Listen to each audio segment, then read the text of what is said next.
University میں بہت سے اسٹوڈنٹس یہ سوال کرتے ہیں، اگر دنیاوی تعلیم انسان کو اچھے اخلاق سکھاتی ہے اور اگر انسان اپنی دنیاوی زندگی میں بھی مطمئن ہے تو اس دور میں ریلیجن کا کوئی مقصد نہیں لگتا، تو ہم ایسے لوگوں کو ریلیجن کی اہمیت کیسے سمجھا سکتے ہیں؟ یہ ایک اسپیکٹ جو زندگی کا ہے وہ تو پورا کر لیا انہوں نے، لیکن دوسرا نہیں کیا۔ اللہ تعالیٰ کہتا ہے کہ میں نے انسان کو پیدا کیا ہے 2 چیزوں کے لیے، ٹھیک ہے؟ ایک یہ کہ اللہ کے حق ادا کرو، ایک یہ کہ بندوں کے حق ادا کرو۔ اور یہ ریئلائز کرنے والی بات ہے کہ اللہ تعالیٰ نے جب ہمیں پیدا کیا ہے تو ہم اس کو شکر گزاری کریں، ٹھیک ہے؟ انسان آپ تو نہیں پیدا ہو گیا، اللہ تعالیٰ کہتا ہے تمہیں میں نے پیدا کیا ہے، اور تمہارے پیدا کرنے سے پہلے جو سارا انفراسٹرکچر اور سسٹم بنایا ہے وہ تمہارے لیے اس لیے بنایا تاکہ تم آرام سے رہ سکو۔ اور دوسرے یہ ہے کہ یہ مذہب ہی ہے جس نے ساری اچھے اخلاق کی تعلیم دی ہے۔ دنیا میں کوئی مذہب ایسا نہیں ہے جس میں کوئی اخلاقی تعلیم کے بارے میں کوئی کنٹرڈکشن ہو، چاہے وہ یہودی ہے، عیسائی ہیں، ہندو ہیں، مسلمان ہیں، سب نے جو اخلاقی تعلیم ہے نا لوگوں کے حق ادا کرنے کے بارے میں، وہ یہی تعلیم دی ہے کہ لوگوں کے حق ادا کرو۔ تو جو اچھے اخلاق سے پیش آتے ہیں وہ ایک اسپیکٹ تو پورا کر لیتے ہیں اپنے پیدائش کا، لیکن دوسرا جو بڑا ہے وہ نہیں کرتے، وہ اللہ تعالیٰ کے شکر گزار نہیں ہوتے۔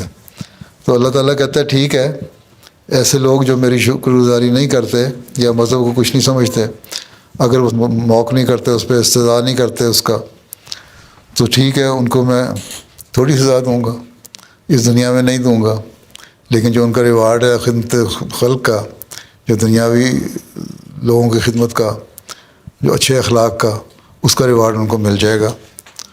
تو ان سے کہنا ہم یہ مانتے ہیں کہ ہمیں اللہ نے پیدا کیا، اور اللہ تعالیٰ نے پیدا کرنے سے پہلے ہمیں ایک سسٹم بنا دیا، ہمارے ماں باپ، بہن بھائی، ریسورسز پڑھنے کے، لکھنے کے، رہنے کے سارے مہیا کر دیے۔ تو یہ چیزیں اس بات کو ڈیمانڈ کرتی ہیں کہ ہم اس کا شکر کریں۔ اس کا مطلب اگر ہم ایک طرف نہیں اللہ کا شکر ادا کریں تو آپ پوری طرح گریٹفل نہیں ہیں۔ جو آپ کا ایک اخلاق کا پہلو ہے وہ ختم ہو گیا، بندوں کے لیے تو آپ نے کر دیا لیکن اللہ کے لیے نہیں کیا۔ اس لیے ہم جو مسلمان ہیں، احمدی مسلمان، ہم اس بات کو مانتے ہیں کہ ہمیں اللہ تعالیٰ نے 2 مقصد کے لیے پیدا کیا ہے، ایک اس کی عبادت کرنا، اس کا حق ادا کرنا، اس کا شکر گزاری کرنا کہ اس نے ہمیں اتنا کچھ دے دیا۔ دوسرے یہ کہ دنیا میں لوگوں کے ساتھ اچھے اخلاق سے پیش آنا اور ان کا حق ادا کرنا، ٹھیک ہے؟ یہ باتیں میں کئی دفعہ کہہ چکا ہوں۔ We have 2 duties, we owe to اللہ تعالیٰ اور owe to our fellow beings, ٹھیک ہے؟ یہی چیز ہے، یہ خلاصہ ہے، اسی بات میں بتایا کرو ان کو، یہی ہم مانتے ہیں۔ اسے کہو اس میں کیا برائی ہے، اگر اس میں کوئی برائی ہے تو بتا دو۔ ہاں باقی ہم تمہیں نہیں کہتے کہ تم جہنم میں جاؤ گے، یہ تمہارا اللہ کا معاملہ ہے، اللہ نے کہاں کس کو ڈالنا ہے یہ ہمیں نہیں پتہ، ٹھیک ہے؟ یہ نہ کہا کرو نا جلدی سے بغیر کسی سوچ کے کہ بھائی تم یہ نہیں کرتے تم جہنم میں گئے، ہمیں نہیں پتہ جہنم میں کون گیا کون نہیں گیا، ٹھیک ہے؟ خود ہم یہ سمجھتے ہیں، اس لیے ہم تو دونوں پہلوؤں کو شکر گزاری کرتے ہیں، ٹھیک؟ جزاک اللہ۔